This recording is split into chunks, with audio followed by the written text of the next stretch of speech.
Hello বন্ধুরা, তো চলে আসলাম আজকে একটা নিউ ভিডিও নিয়ে।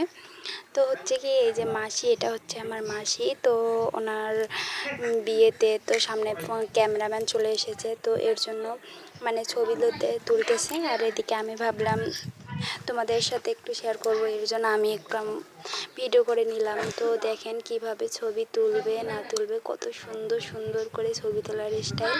তো তোমরাও শিখে নাও, এইভাবে তোমরাও বিয়ের সময় ছবি তুলতে পারবে। তো মাসির স্টাইল কিন্তু অনেক ভালো লাগলো। তো ক্যামেরাম্যান সুন্দর সুন্দর স্টাইলে অনেকগুলো তো ফটো শ্যুট করলো। তো মাসির স্টাইলটা আমার অনেক ভালো লাগতেছে। তো আমি কি বলবো, তো ওনার কিন্তু হাসি পাচ্ছিল ওই সময়। তো আমি দিক দিয়ে ভিডিও করছিলাম। তো এই যে দেখতে পাচ্ছ, অনেক সুন্দর করে সাজিয়েছি। আর তো আমি নিজের হাতে ওনাকে সাজিয়েছি। তো কেমন লেগেছে, তো ওনার শাড়ি পরা থেকে শুরু করে সব সাজগোজ আমি নিজের হাতে করিয়েছি। তো কেমন লেগেছে অবশ্যই কমেন্টে জানিও। আর আমার চ্যানেলটা সাবস্ক্রাইব করে পাশে থেকে এমন ভিডিও পাওয়ার জন্য ধন্যবাদ।